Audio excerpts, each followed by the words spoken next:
You have the technical skills, the data, and the exact right answer. But when you present your findings to the executive team, the room hesitates. Your credentials are solid, yet your vocabulary is subtly undermining your authority. Many professionals fall into the trap of becoming what we can call the dreamer. They rely on generic, interchangeable verbs to describe their work. When you use vague language, you inadvertently signal to your peers that you don't fully grasp the specific mechanics or the real stakes of your own duties. This illustrates the contrast. On the left, the dreamer's language is a fuzzy, uncalibrated target. On the right, the doer operates like a precise micrometer, anchoring authority in exact dialogue. They choose specific expressions, demonstrating full alignment with strategic goals. Moving away from generic vocabulary is not a grammar exercise. It is a strategic imperative. The specific verbs you choose instantly inform your audience whether or not you comprehend the actual constraints you are operating under. Ultimately, linguistic accuracy is a primary marker of professional accountability. If you cannot name the exact target, no one will trust you to hit it. This scale shows the obligation spectrum. Your word choice depends on where your task falls, moving from internal states on the left to objective benchmarks on the right. We start with internal fulfillment, addressing subjective psychological states, personal desires, or resolving general inquiries. The baseline term here is satisfy. Like the astronomer, you satisfy personal curiosity or a psychological longing. But beware the risk indicator.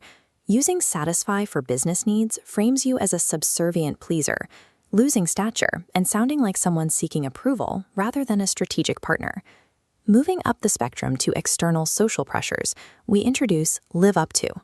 Paired with the chef icon, this phrase deals with expectations and reputation. Use it when managing a social contract or reaching a high watermark set by predecessors.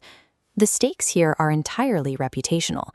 Failing to live up to an expectation is interpreted by the market as a failure of character, which causes a sudden, cliff-like drop in brand equity. Leaving human emotion and reputation behind, we cross the threshold into the objective realm. This is the space of rigid, functional business constraints, where a partial success is entirely unacceptable. This illustration of a logistics network captures the next level of escalation: meet the needs or demands of. This phrasing operationalizes your alignment. Needs relate to supplying essential utility, while demands highlight external pressure and market urgency. This diagram highlights a conceptual difference. Functional alignment is a gradual state, shown by the battery charging. But as we move to the far right, we hit professional red lines. Those are binary. The switch is either on or off. The absolute hardest phrasing is meet the deadline or requirements, paired strictly with rules and safety standards. Look at the gavel icon's risk.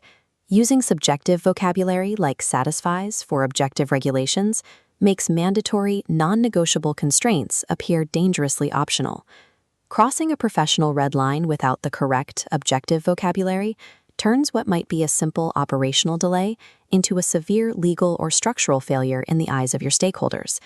To put this into practice, every professional must ask one question before they speak or send an email. What is the primary focus of your specific situation? This decision tree maps the exact choices. For subjective focuses, trace the left branches to satisfy emotional connections or live up to brand expectations. Conversely, for system-centric focuses, trace the right to meet needs for competitiveness or meet requirements for strict compliance. This strategic selection matrix synthesizes these rules. By aligning the exact expression with your target object, you automatically set the correct strategic tone.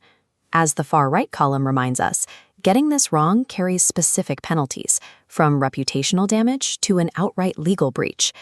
Matching your language to the precise nature of the constraint ensures the validity of your achievement is never in doubt.